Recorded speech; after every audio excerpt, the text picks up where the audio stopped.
Yolanda Sánchez Figueroa ha sido secuestrada. ¿Quién es? La presidenta municipal de Cotija. Entre Cotija y Zapopan hay 3 horas de diferencia y por motivos de salud ella había acudido a una cita médica y después se fue a un centro comercial donde fue levantada junto con 2 personas que fueron liberadas. Es decir, fue un ataque directo a esta presidenta municipal que tanto en abril como en mayo de este 2023 había denunciado amenazas y problemas muy serios relacionados con un grupo delictivo del estado de Jalisco. Estamos hablando de una presidenta municipal, estamos hablando de una persona que había recibido amenazas y estamos hablando de una persona que inclusive había pedido ya permiso, licencia para separarse de su cargo precisamente por las amenazas y precisamente por su estado de salud. El caso es que fue levantada, secuestrada, raptada, llevada o como lo quieran señalar. En este mismo lugar, hace tiempo, en esta misma plaza comercial, hubo una balacera. Cuando vino esa balacera, de la cual no sabemos nada, simple y sencillamente ocurrió una balacera en pleno centro comercial, se dijo que se iba a reforzar la seguridad. Sí, se ve que se reforzó la seguridad porque simple y sencillamente con toda la tranquilidad, a plena luz, en un sábado, en la tarde puedes llevarte a cualquier persona. En esta misma zona, años atrás, hubo un secuestro. Cerca de esta zona hubo un secuestro de una persona de la cual no sabemos absolutamente nada. Estaban en un restaurante, llegaron y se los llevaron, como si nada. Hasta el momento no ha habido ninguna declaración oficial, ni del gobierno de Jalisco, ni del gobierno federal. Lo único son escuetos boletines de la Fiscalía de Jalisco, donde dicen que están colaborando con la Fiscalía de Michoacán y que están buscando a esta persona y el mismo bla, bla, bla de siempre. Este es el tipo de violencia que tenemos en este país. Ahora le tocó a esta presidenta municipal, una presidenta municipal que es la primera mujer presidenta municipal de Cotija, Cotija famoso por los quesos y muchas cosas más. Ahí está la violencia de este país, ahí está lo que ocurre en cualquier momento, en cualquier tarde, en una plaza comercial.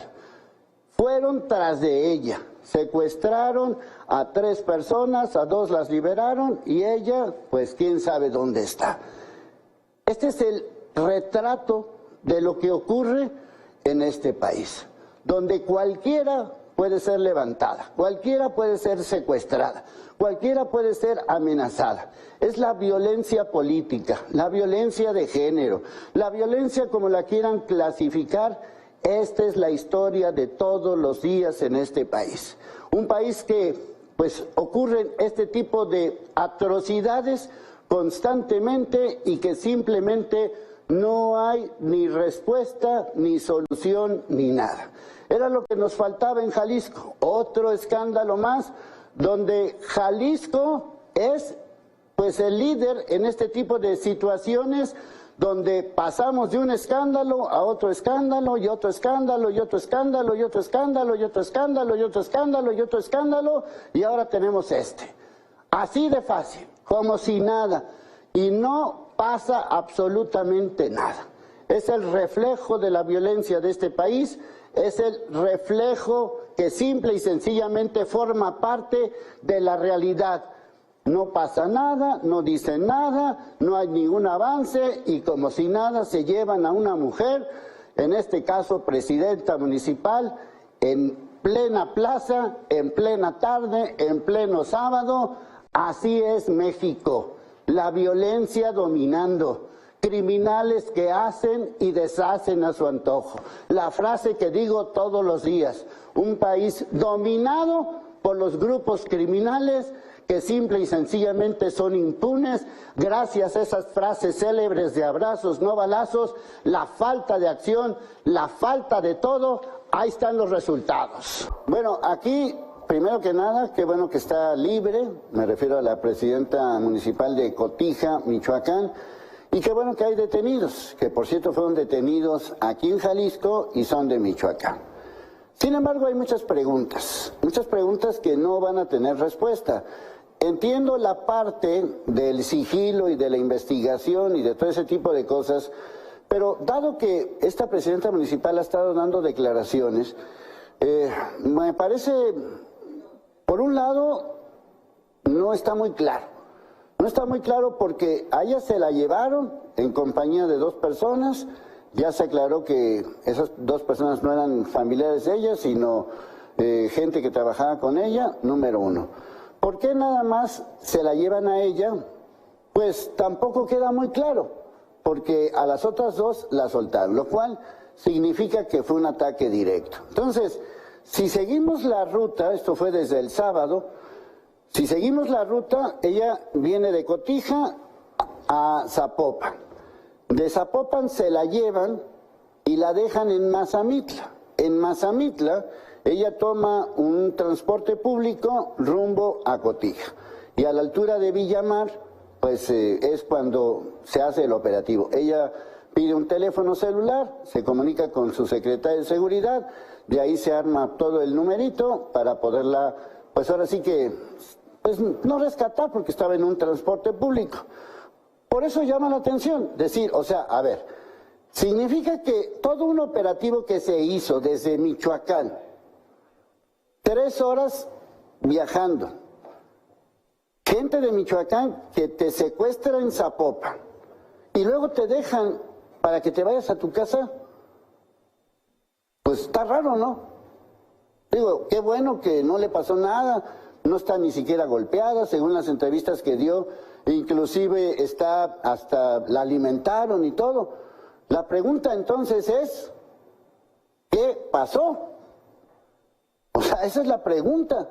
O sea, ¿quién demonios te secuestra y todo te deja en el transporte para decir, bueno, pues que te vaya muy bien, nos vemos, saludos?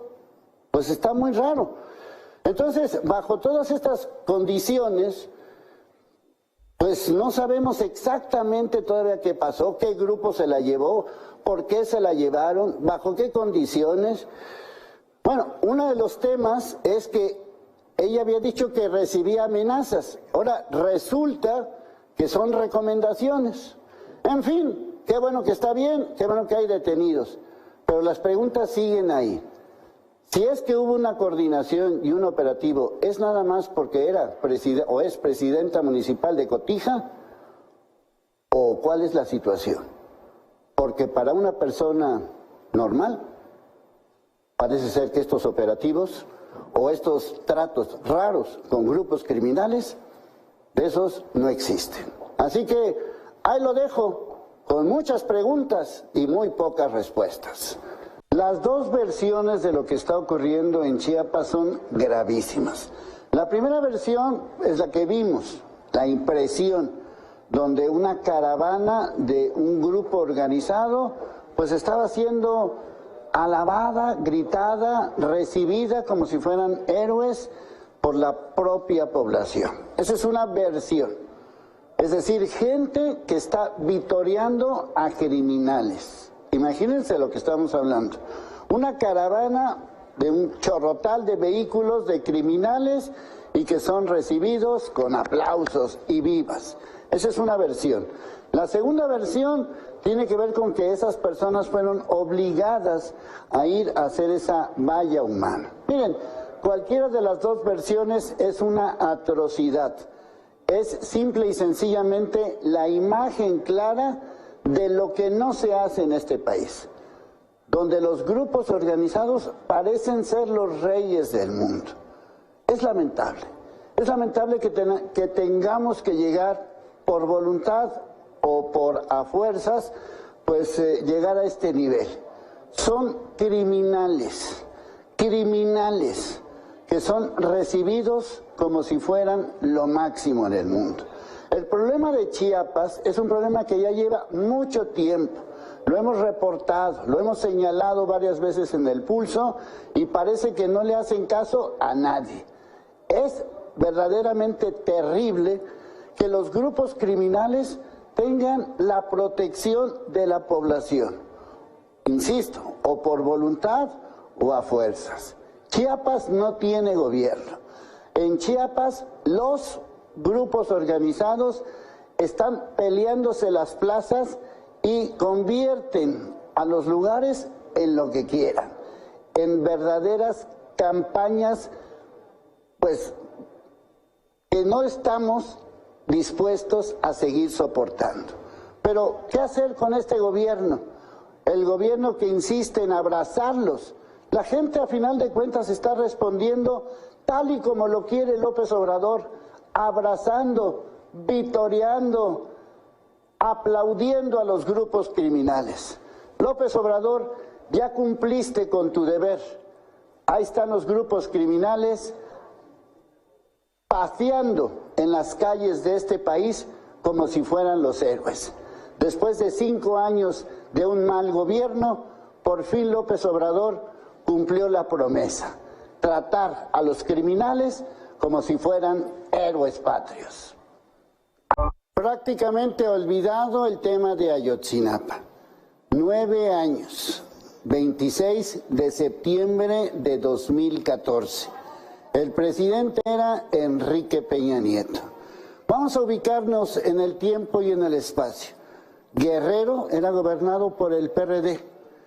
El PRD estaba comandado por López Obrador. Iguala, donde ocurrió toda esta desgracia, pues también estaba gobernada por el PRD, por los Abarca, que forman parte o formaban parte del equipo de López Obrador en aquel momento. ¿Qué ha pasado 9 años después? Esto, dar vueltas en el mismo círculo. Es decir, cuando das vueltas en un círculo no avanzas, simplemente no llegas a ningún lado.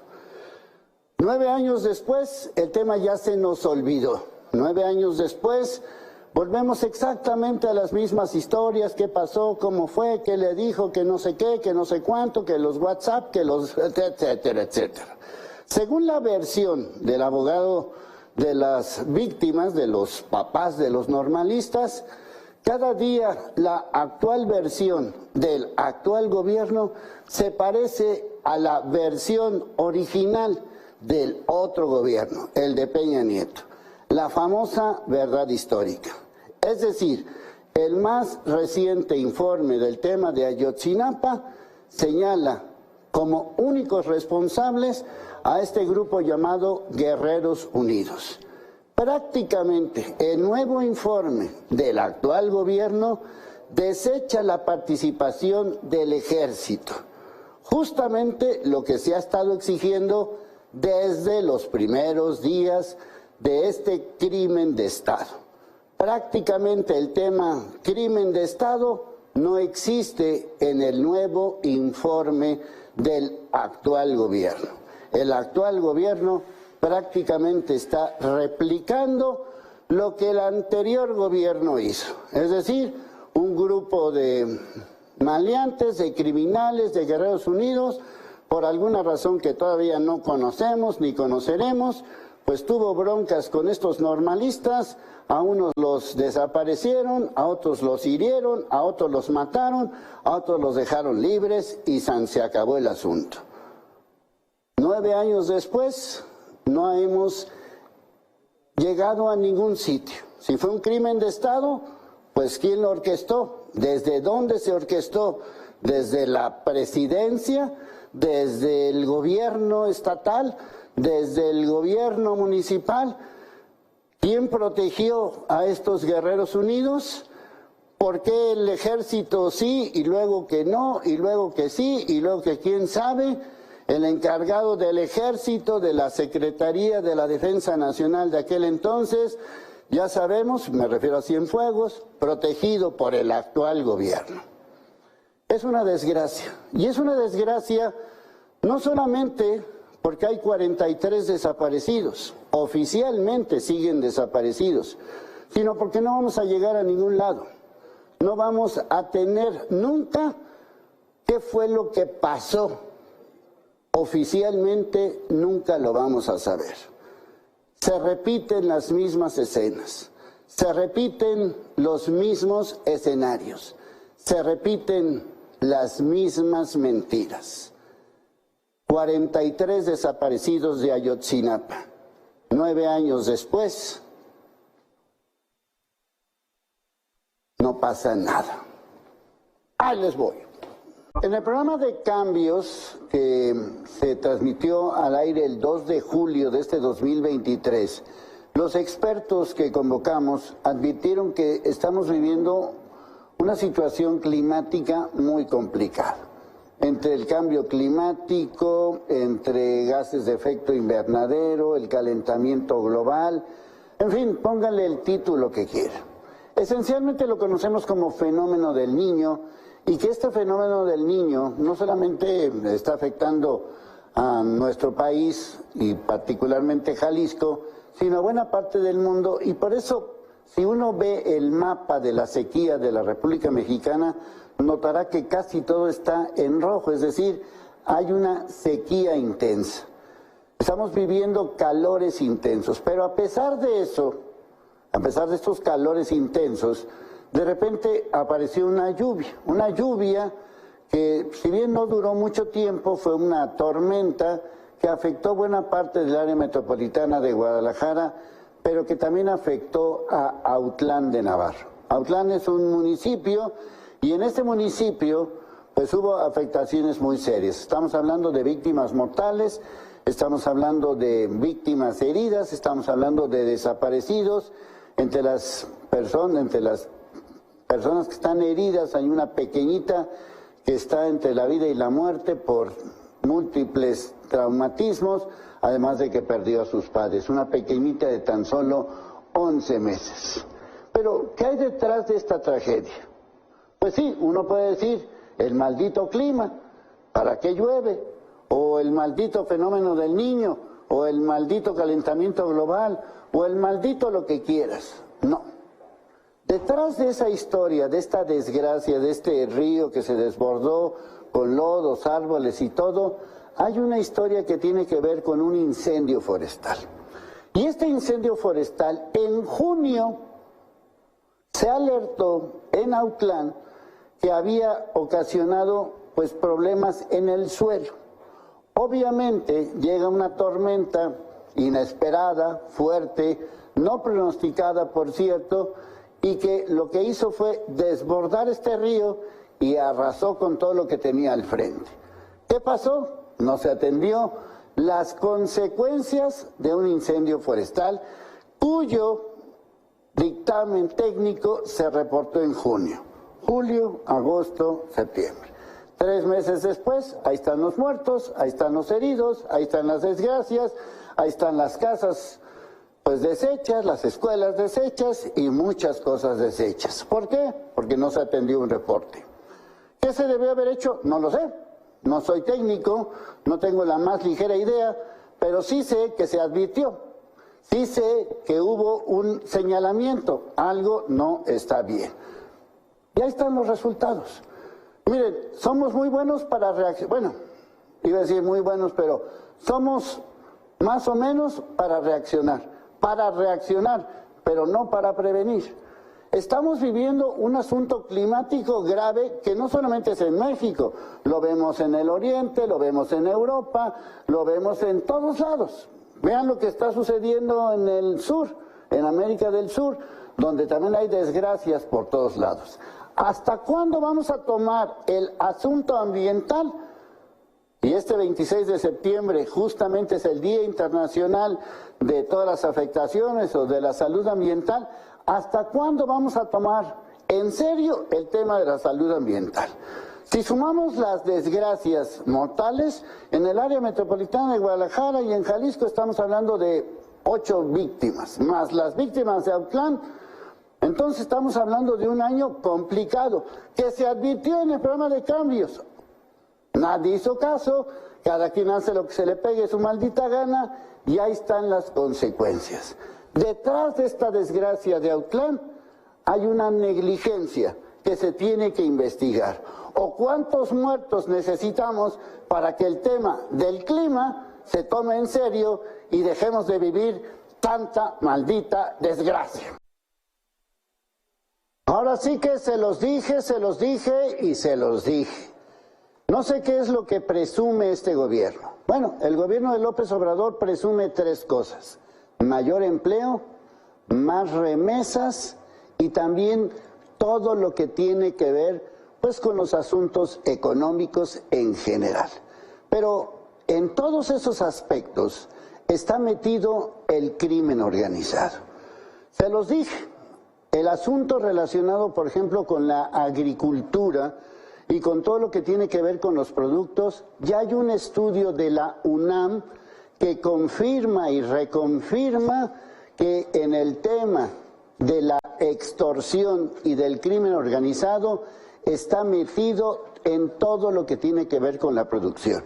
Y no solamente me refiero al asunto del limón, sino a muchos otros aspectos de la economía nacional. Uno de los claros ejemplos pues es el limón. Aunque lo niegan, ahí están los datos de este estudio de la UNAM que confirma y certifica lo que dije. Pero no solamente es lo agrícola, también están metidos en temas relacionados con muebles, con bebidas, con el combustible, en general con toda la producción, distribución relacionado con todo eso. Ojo, porque estamos hablando simple y sencillamente de que en la economía el crimen organizado está súper metido. Otro de los aspectos que presume este gobierno es el empleo. Y bueno, pues obviamente causó estragos este informe, un informe que también se dio a conocer y que también en su momento lo advertí, de que el crimen organizado es uno de los principales empleadores. Es decir, gracias al crimen organizado hay empleo en México. Fíjate de lo que estamos hablando. Gracias al crimen organizado hay empleo en México. Gracias al crimen organizado se distribuye alimento y otro tipo de productos básicos de la economía. Gracias también al crimen organizado hay un aumento en las remesas. Es decir, lo que presume el gobierno, más remesas, más empleo, mejor economía, el crimen organizado está metido hasta el fondo. Este estudio de la UNAM no solamente confirma lo que dije en el Pulso hace ya bastante, sino los lugares donde más está metido el crimen organizado: Irapuato, Uruapan, Oaxaca, Jalapa, Coatzacoalcos, Aguascalientes y Pachuca. Están metidos en el volumen de la cosecha, en la fabricación de bienes, determinan la temporalidad, la producción, distribución y venta. No solamente es eso, sino están metidos en alimentos, en bebidas, prendas de vestir, calzado, gas, combustible, muebles, artículos para el hogar, transporte, restaurantes, hoteles. Bueno, para que quede claro todo esto que estoy hablando, vivimos en una economía de ciencia ficción. ¿Qué significa eso? Que los indicadores ahí están, los estudios ahí están, y que no basta con que López Obrador diga que son falsos. No basta con eso. Nada más basta con ver lo que está pasando en este país, que está dominado por el crimen organizado y que no se hace absolutamente nada al respecto. Esa es la realidad. Vivimos en un país donde el crimen organizado determina la economía, una narcoeconomía que está presente en todo lo que comemos, en todo lo que usamos y en todo nuestro dinero. Esa es la realidad que no quieren ver, pero ahí están oficialmente los indicadores. ¿Qué más quieren? Más que admitir que el crimen organizado gobierna aquí. La gestión de Ana Gabriela Guevara ejemplifica lo mal que está este gobierno en un tema clave: la corrupción. Supuestamente este es el gobierno que evita la corrupción en todos los sentidos. Pues ya la Auditoría Superior de la Federación presentó una denuncia formal por 150 millones de pesos.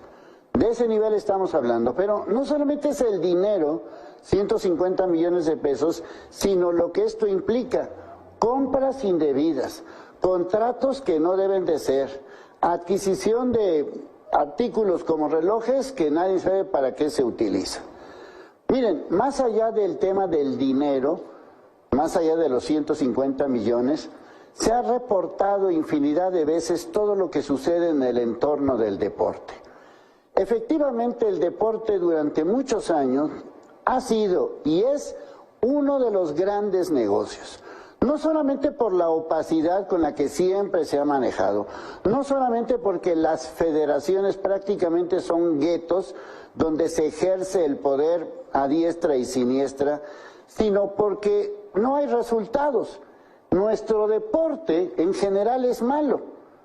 Sí, de repente alguien gana, me refiero al deporte olímpico, de repente alguien gana 2, 3 cositas, pero nada más, muy poco para el nivel en el que para México es importante el deporte desde el punto de vista económico, de los patrocinadores y de todo lo que implica. En general, aún el deporte no olímpico también es un fracaso. No lo hacemos en fútbol, no lo hacemos en béisbol, no lo hacemos en nada. Por eso es importante que pues el deporte forme parte de nuestra cultura, ya que le damos mucha importancia. Por ejemplo, una de las labores que tiene que hacer el deporte en México es fomentarlo desde que hay niños, desde las escuelas, cosa que prácticamente no se hace. Los resultados, pues muy pequeños para tanta cosa que se hace, para tanta importancia. Y para colmo de males, una persona que admiramos como Ana Gabriela Guevara, deportista, campeona en todos los niveles, pensábamos ilusamente que ella, que ha estado al frente del deporte, que ha estado metida en el deporte, podía solucionar este grave problema. Y lo que tenemos es una corrupta más, una ganadora en corrupción, una campeona en corrupción, una pésima administradora, una pésima funcionaria. ¿Qué tenemos que hacer para que ya por fin tengamos en el deporte, que es fundamental en nuestra historia, alguien que haga algo positivo? La respuesta es nunca lo vamos a tener. ¿Por qué? Porque simple y sencillamente hasta en eso somos un fracaso. Ahí está Ana Gabriela Guevara, campeona en corrupción. En lo que va de este sexenio, han desaparecido o están en la categoría de no localizados prácticamente 19.500 jóvenes entre 12 y 29 años. Estamos hablando de prácticamente la mitad de los desaparecidos, los 40 y tantos mil desaparecidos que reconoce este gobierno. Estamos hablando de jóvenes, jóvenes en su edad productiva, en su edad para estudiar, en su edad para trabajar. Hemos tenido casos verdaderamente emblemáticos, el del call center de Zapopan, el de Lagos de Moreno y ahora el tema es Zacatecas. ¿Por qué se los llevan? ¿Por qué los levantan? ¿Por qué los secuestran? ¿Por qué los matan? Porque la cifra que les di es de desaparecidos, no localizados, pero habría que sumar cuántos de estos jóvenes están muertos. ¿Cuántos de estos casos hay una solución? En el caso de Zacatecas hay 2 o 3 detenidos según distintas fuentes. Pero más allá de eso, el del call center de Zapopan no hay detenidos, el de Lagos de Moreno no hay detenidos, no tenemos la más ligera idea. Tuvo que ser una manifestación de los padres quienes señalaran que este tema, mediáticamente hablando, no causó tanto escándalo, si lo quieren llamar así, como otros más. Pero aquí están 7 jóvenes entre 14 y 18 años que los desaparecieron, 6 de ellos muertos, uno de ellos afortunadamente está vivo, pero en condiciones muy lamentables de salud. La pregunta es, ¿qué se va a hacer? La pregunta es, este gobierno particularmente, ¿qué va a hacer? Porque si comparamos las cifras de este gobierno con el anterior gobierno, que también fue un desastre, estamos hablando tan solo de no localizados de más del 64% de aumento. de aumento en cifras. Pero también sabemos que muchos de estos jóvenes que desaparecen no son reportados como tales por distintas circunstancias. Se habla de que los reclutan los grupos organizados.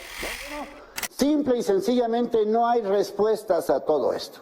Lo único que hacemos, como lo digo todos los malditos días, es contar los desaparecidos, contar los muertos, contar los heridos, y a otra cosa mariposa, nos vamos a otro tema, nos vamos a otro estado, nos vamos a otra historia, y así nos la pasamos. Jóvenes, hombres y mujeres, jóvenes en peligro en un país que ni siquiera sabe qué hacer con esos jóvenes. Ah, pero eso sí, a los jóvenes construyendo el futuro, a esos sí les doy dinero, porque esos dan votos. Los desaparecidos y los muertos no votan. Por eso este gobierno, los jóvenes no le importan. Ahí les piensen nada más esta historia. Justin se fue junto con uno de sus parientes, amigos, a vender un perrito porque querían leche para su hijo. A final de cuentas los asesinaron, los torturaron y están así como unas víctimas más de todo lo que está sucediendo en Chiapas. Vender un perrito para tener leche para un bebé. Eso era todo lo que quería. Se fueron caminando en la zona, pues en la zona complicada de Chiapas, y el resultado es que están muertos. Obviamente, pues está pidiendo justicia. No sé qué vaya a decir López Obrador, que esto, pues como lo vimos hace unos días en El Pulso, de estas caravanas que reciben y vitorean a los miembros de los grupos organizados, que era propaganda, no sé qué vayan a decir con todo esto. Fíjense a qué grado de descomposición social hemos llegado. Simplemente querían vender un perrito para tener de qué comer. Esa situación nos debe de alertar de que cualquier situación de nuestra vida cotidiana simplemente nos la están quitando estos malditos criminales. Pero como no hay estrategia, como no hay soluciones, como no hay absolutamente nada, pues simplemente estamos viviendo estas escenas de terror. Porque solamente puede calificarse como un terror que dos jóvenes de 19 y 25 años que estamos viendo vayan a vender un perrito y que acaben torturados, muertos y tirados en un hoyo. Ya sabemos que están muertos. Ahora lo único que están pidiendo sus familiares es recuperar los cuerpos para poderlos enterrar. Imagínense eso. Imagínense esa escena. Imagínense todo lo que tuvo que pasar para que estos jóvenes formen parte de la lista de víctimas. ¿Y ahora qué va a pasar? Nada. ¿Ahora qué va a pasar? Nada. ¿Ahora qué va a pasar? Nada. Absolutamente nada. Porque en este país puedes matar a quien se te pegue tu maldita gana, aunque sea para vender un perrito, para tener que comer, para que un bebé coma, para que un bebé tenga leche. De eso estamos hablando. Para eso no hay manifestaciones, para eso no hay más que gritos que puedo decir sobre toda esta situación. Y tenemos un gobierno que no hace absolutamente, no tiene ninguna empatía contra este tipo de víctimas.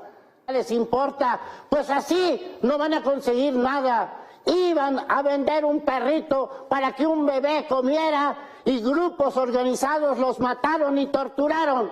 ¿Qué sigue después de esta historia?